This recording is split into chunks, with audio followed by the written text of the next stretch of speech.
আসসালামু আলাইকুম রহমতুল্লাহি ওয়া বারাকাতুহু। প্রিয় নাজরিন, আমার ভাই বন্ধুরা, আপনারা যেখান থেকে আমার এই ভিডিওটি দেখতেছেন আপনাদেরকে অসংখ্য অসংখ্য ধন্যবাদ। তাই আপনাদের কাছে একটা এমন ভিডিও নিয়ে এসেছি যেটা দুই জনের মাঝখানে ঝগড়া বা সেই বিচ্ছেদ করানো আপনাদের কাছে একটি ওজিফা নিয়ে এসেছি।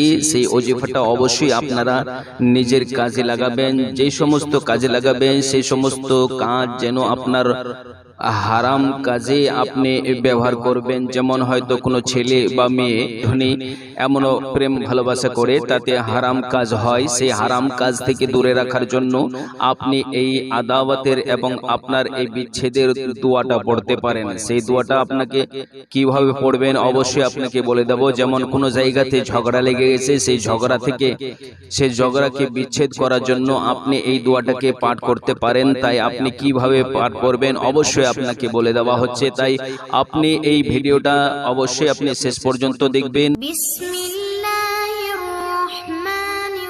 আপনি কি কাজটা করবেন, কেবলমাত্র আপনাকে 7 দিন পড়তে হবে। আর এই 7 দিনের মধ্যেই আপনার এই আমল পূর্ণ হয়ে যাবে। আর এই আমল যখনই পূর্ণ হয়ে যাবে আপনি নিজে ব্যবহার করতে পারবেন।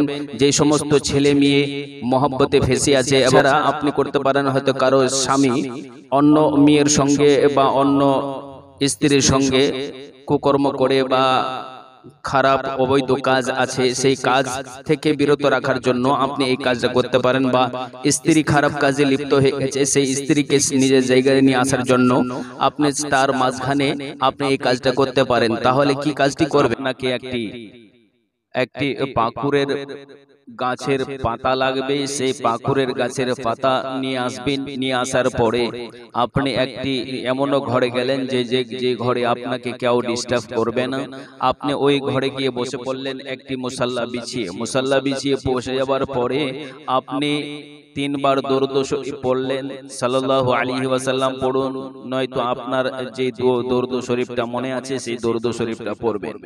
পড়ার পরে আপনি এই দোয়াটা 7 বার পড়ে সেই পাতাতে ফু দিয়ে দেবেন। পাতাতে ফু দেওয়ার পর আবার সেই পাতাতে এই আল্লাহর কোরআন শরীফ আপনি অবশ্যই সেই পাতাতে লিখে দেবেন। আপনি জাফরান গোলাপ জল দিয়ে লিখতে পারেন, নয়তো আপনি লিখতে পারেন আপনি স্কেচ পেন নিয়ে নেবেন, সেই স্কেচ পেন দিয়ে লিখবেন। লিখে নেওয়ার পরে এমন এই পাতাটাকে একটি ভারী পাথরের মধ্যে চাপিয়ে দেবেন, নয়তো এমন একটা ভারী ওজনওয়ালা সে যে কিছুতে আপনি চাপিয়ে দেবেন।